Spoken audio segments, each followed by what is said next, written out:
Cinema ব্যবসার লভ্যাংশের বণ্টন নিয়ে প্রেক্ষাগৃহ মালিক ও চলচ্চিত্র প্রযোজকদের দ্বন্দ্ব অনেক পুরনো। তবে বিষয়টি নতুন করে আলোচনায় এসেছে। ন্যায্য হিস্সা পেতে একজোট হয়েছেন বর্তমান সময়ের কয়েকজন প্রযোজক। সম্প্রতি অভিযোগ ওঠে, দেশের প্রথম সারির প্রেক্ষাগৃহগুলো রক্ষণাবেক্ষণ খরচের নামে মোটা অঙ্কের অর্থ কেটে নিচ্ছে। ফলে আর্থিকভাবে ক্ষতিগ্রস্ত হচ্ছেন প্রযোজকেরা। এ নিয়ে প্রযোজক শাহরিয়ার শাকিল বলেন, বর্তমানে সিনেপ্লেক্স যে লাভের অংশ প্রযোজকদের প্রদান করছে তা বাস্তবতা ও শিল্পের স্বার্থে সঙ্গত নয়।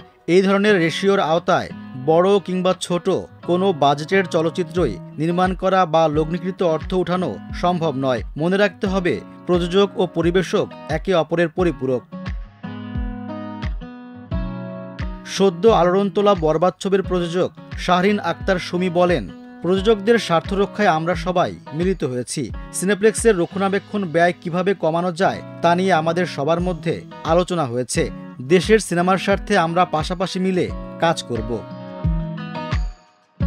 এদিকে প্রযোজকদের এই জোটবদ্ধ হওয়ার সিদ্ধান্তে আপত্তি নেই বাংলাদেশ চলচ্চিত্র প্রদর্শক সমিতির। যে দুইজন বেশি উদ্যোগী, অর্থাৎ বরবাদের প্রডিউসার আর শাহরিয়ার শাকিল তুফানের প্রডিউসার, উনাদের আগমন তো বেশি দিন হয় নাই। এখন গত 40 বছরের ইতিহাস তো উনারা জানে না।